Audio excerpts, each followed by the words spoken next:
Hello students, আজি আমি class 10 or general মেথছৰ বৃত্ত সাৰ্কলছ এই চেপ্টাৰটোৰ ওপৰত আমি আলোচনা কৰিম। এতিয়া তোমালোকে ক্লাস 9ত বৃত্তৰ বিষয়ে ইতিমধ্যে পাই আহিছা। এতিয়া ধৰা এইটো আমাৰ বৃত্ত, এইটো হ'ব আমাৰ কেন্দ্ৰ আৰু ইয়াৰ পৰা এইখিনিলৈকে আমাৰ ব্যাসাৰ্ধ, এইবিলাক ব্যাসাৰ্ধ আৰু এইটো ব্যাসাৰ্ধ। এনেকৈ তোমালোকে পাই আহিছে বাৰু। ক্লাস 9ত বৃত্তৰ তোমালোকে ধাৰণাখিনি পাই আহিছা। এতিয়া আমি বৃত্তৰ ছেদক কি হয় আমি সেই বিষয়ে অলপ আলোচনা কৰিম। ধৰা এইটো বৃত্ত আৰু এডাল ৰেখাই যেতিয়া বৃত্তটোক দুটা বিন্দুত ছেদ কৰে, এই দুটা আমাৰ বৃত্তটোৰ সাধাৰণ বিন্দু, দুটা বিন্দুত ছেদ কৰে, তেতিয়াহ'লে সেই ৰেখাডালক আমাৰ ছেদক বুলি কোৱা হয়। আৰু আহিব আমাৰ বৃত্তৰ স্পৰ্শক, বৃত্তৰ স্পৰ্শক, টেনজেন্ট অফ এ চাৰ্কল। এতিয়া এইটো ধৰা এটা বৃত্ত আৰু ৰেখা এডালে যেতিয়া বৃত্তটোৰ এটা বিন্দুত আমাৰ স্পৰ্শ কৰে বা এটা বিন্দুত আমাৰ ছেদ কৰে, ধৰা এইডাল ৰেখাই আমাৰ বৃত্তটোক এই বিন্দুটোত স্পৰ্শ কৰিছে, তেতিয়াহ'লে তাক কয়, এই ৰেখাডালক কয় স্পৰ্শক। আৰু য'ত আমাৰ ছেদ কৰিছে সেই বিন্দুটো হ'ব আমাৰ স্পৰ্শ বিন্দু। এতিয়া আমি বহুত আঁকিব পাৰোঁ এটা বৃত্তত, এনেকৈও স্পৰ্শক আঁকিব পাৰোঁ। ধৰা এইটো বিন্দুত স্পৰ্শ কৰাকৈ এনেকৈ আঁকিব পাৰোঁ। অৰ্থাৎ আমি বৃত্ত এটাৰ অসংখ্য স্পৰ্শক আঁকিব পাৰোঁ। এতিয়া এই পাঠটো তোমালোকৰ বিশেষকৈ বৃত্তৰ স্পৰ্শকৰ ওপৰত আলোচনা হ'ব। এতিয়া আমাৰ উপপাদ্য 10.1টো আছে, এটা বৃত্তৰ যিকোনো বিন্দুত টনা স্পৰ্শকডাল স্পৰ্শ বিন্দুৰ মাজেৰে যোৱা ব্যাসাৰ্ধৰ লম্ব।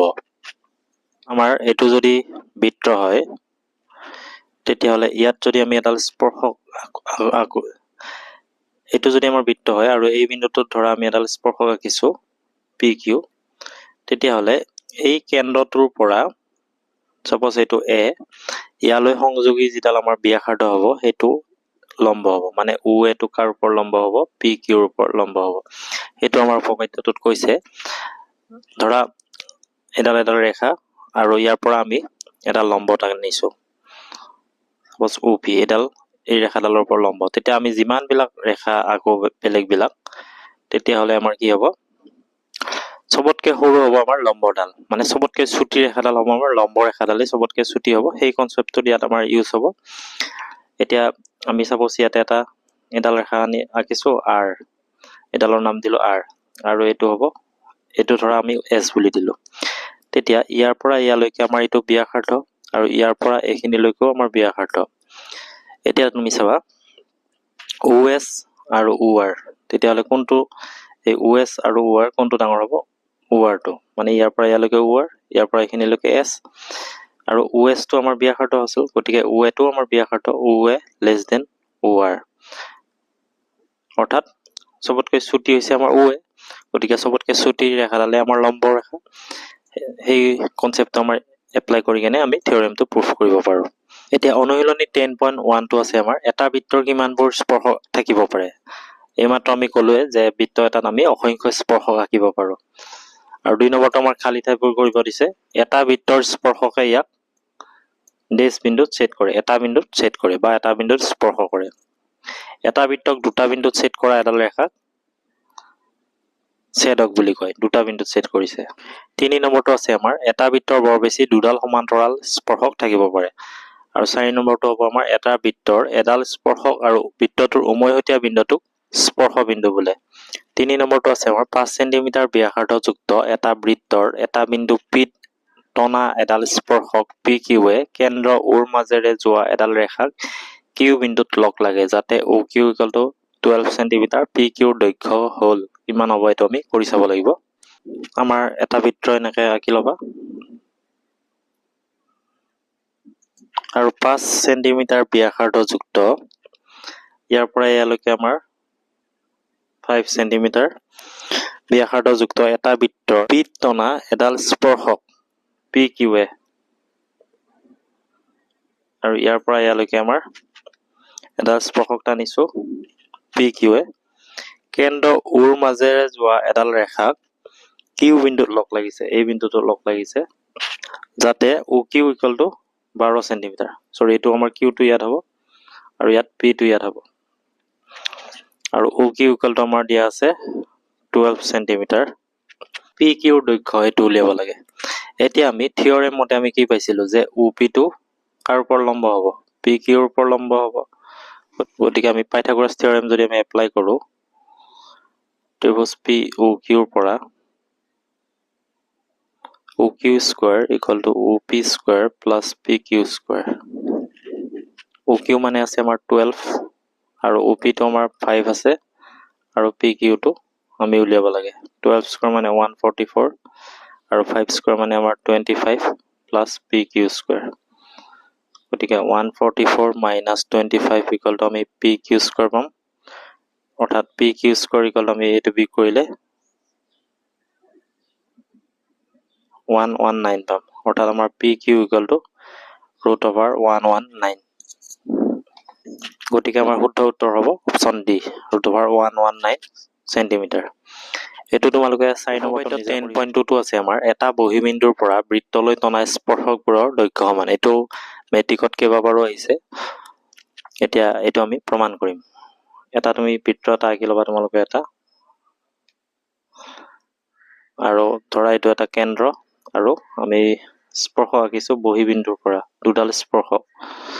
এইটো ধৰা বহিবিন্দু আমাৰ পি আৰু ইয়ালৈকে আমি দুডাল স্পৰ্শ আঁকিছোঁ, স্কেলেৰে আঁকিবা পি এ আৰু ধৰা পি বি, দুডাল স্পৰ্শক আঁকিছোঁ আৰু আমি প্ৰমাণ কৰিব লাগে যে স্পৰ্শকবোৰৰ দৈৰ্ঘ্য সমান, অৰ্থাৎ পি এ সমান পি বি বুলি আমি দেখুৱাব লাগে।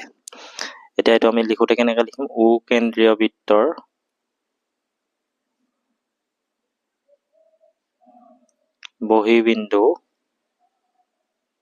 বহিবিন্দু মানে বাহিৰত থকা বিন্দু পি, পিৰ পৰা পি এ আৰু পি বি, পি এ আৰু পি বি দুডাল স্পৰ্শ।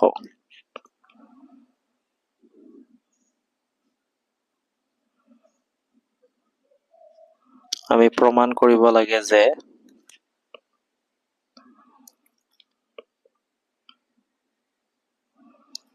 পি এ সমান পি বি। এতিয়া আমি প্ৰমাণৰ সুবিধাৰ কাৰণে এটা অংকন কৰি ল'ম, য'ত আমাৰ ও এ এনেকৈ ও এ ও বি আৰু ও পি সংযোগ কৰি ল'ম। ও এ ও বি আৰু ও পি সংযোগ কৰা হ'ল।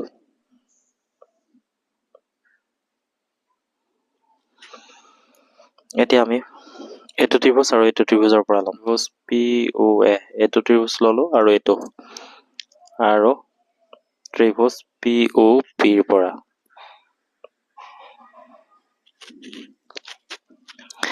এতিয়া চাবা এই দুটা ত্ৰিভুজ যদি আমি লওঁ, এইটো হ'ল কেন্দ্ৰ, কেন্দ্ৰৰ পৰা ইয়ালৈকে আমাৰ ব্যাসাৰ্ধ হ'ব আৰু ইয়াৰ পৰা ইয়ালৈকে আমাৰ ব্যাসাৰ্ধ হ'ব। এটা বৃত্তৰ আমি ব্যাসাৰ্ধবিলাক সমান, গতিকে ও এ আৰু ও বি আমাৰ সমান হ'ব। ও এ সমান ও বি, এইটো আমাৰ একে বৃত্তৰ ব্যাসাৰ্ধ। আকৌ আমি পাইছিলোঁ যে বৃত্তৰ যিকোনো বিন্দুত টনা স্পৰ্শকডাল স্পৰ্শ বিন্দুৰ মাজেৰে যোৱা ব্যাসাৰ্ধৰ লম্ব। গতিকে পি এডাল যিহেতু এডাল স্পৰ্শক আৰু ও এটো ব্যাসাৰ্ধ, গতিকে আমাৰ এ কোণটো আমাৰ 90 ডিগ্ৰী উৎপন্ন কৰিব, অৰ্থাৎ আমি এংগল পি এ অ আৰু এইটো ত্ৰিভুজত বি কোণটো angle P B O equal to 90 degree হ'ল। তাৰপিছত আমাৰ দুইটা ত্ৰিভুজৰ এটা উমৈহতীয়া বাহু আছে আমাৰ ও পি সমান ও পি, এইটো হ'ল আমাৰ সাধাৰণ বাহু। গতিকে আমাৰ ত্ৰিভুজ পি ও এ আৰু ত্ৰিভুজ পি ও বি আমাৰ কি হ'ল? সৰ্বসম হ'ল। এতিয়া সৰ্বসম হোৱাৰ পিছত আমি কি পাম? পি এ সমান পি বি পাম বাই আমাৰ চি পি চি টি, আৰু এইটো আমাৰ সৰ্বসম হৈছে RHS মানে ৰাইট এংগল হাইপটেনিয়াছ আৰু চাইড, এই কংগ্ৰুৱেণ্ট ক্ৰাইটেৰিয়া মতে এইটো আমাৰ সৰ্বসম হ'ল। আৰু সৰ্বসম হোৱাৰ পিছত আমাৰ পি এ আৰু পি বি সমান হ'ব। গতিকে অৰ্থাৎ আমি কি ক'ব পাৰোঁ যে বহিবিন্দুৰ পৰা টনা স্পৰ্শক দুডালৰ দৈৰ্ঘ্য সমান। উদাহৰণ 1টো আছে আমাৰ, প্ৰমাণ কৰা যে দুটা ঐক্যকেন্দ্ৰিক বৃত্তত ডাঙৰ বৃত্তটোৰ জিয়াডালে সৰু বৃত্তটোক স্পৰ্শ কৰিলে জিয়াডাল স্পৰ্শ বিন্দুত সমদ্বিখণ্ডিত হয়। দুটা ঐক্যকেন্দ্ৰিক বৃত্ত মানে কেন্দ্ৰ এটাই আছে, ধৰা এইটো আমাৰ এটা বৃত্ত, মই হাতেৰে আঁকিছোঁ, তোমালোকে কম্পাছ ব্যৱহাৰ কৰি আঁকিবা। এইটো এটা বৃত্ত আৰু এইটো এটা বৃত্ত, ধৰা দুইটাৰে আমাৰ কেন্দ্ৰ এটাই ধৰা O এতিয়া তোমাৰ ডাঙৰ বৃত্তটোৰ জিয়া এই ডাঙৰ বৃত্তটোৰ এডাল জিয়া আঁকিলো আৰু সৰু বৃত্তটোক আমাৰ ধৰা ডাঙৰ বৃত্তটোৰ জিয়াডালৰ নাম দিলো আমি AB আৰু সৰু বৃত্তটোক P বিন্দুত ছেদ কৰিছে তেতিয়াহ'লে আমি দেখুৱাব লাগে স্পৰ্শ বিন্দুত অৰ্থাৎ এই বিন্দুটোত সমদ্বিখণ্ডিত হয় সমানে দুভাগ হয় AP আৰু BP টো আমি সমান বুলি দেখুৱাব লাগে আমি এনেকৈ কৰিম উকেন্দ্ৰীয় ঐক্যকেন্দ্ৰিক বৃত্ত দুটাৰ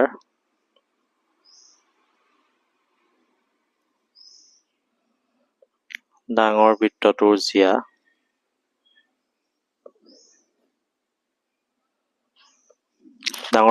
জিয়া আমাৰ AB এ সৰু বৃত্তটোক P বিন্দুত স্পৰ্শ কৰিছে আমি দেখুৱাব লাগে যে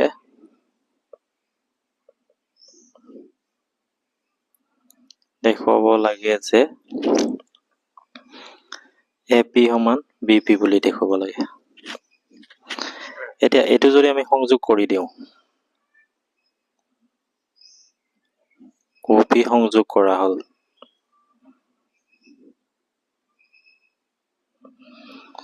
এতিয়া ধৰা এইটো আমি সংযোগ কৰিলো এতিয়া আমি 10.1 উপপাদ্যটোত পাইছিলো যে বৃত্তৰ যিকোনো বিন্দুত থকা স্পৰ্শকডাল স্পৰ্শ বিন্দুৰ মাজেৰে যোৱা ব্যাসাৰ্ধৰ লম্ব অৰ্থাৎ OP টো আমি AB ৰ ওপৰ লম্ব বুলি পালো আমি এতিয়া আকৌ আমি প্ৰমাণটো এনেকৈ কৰিম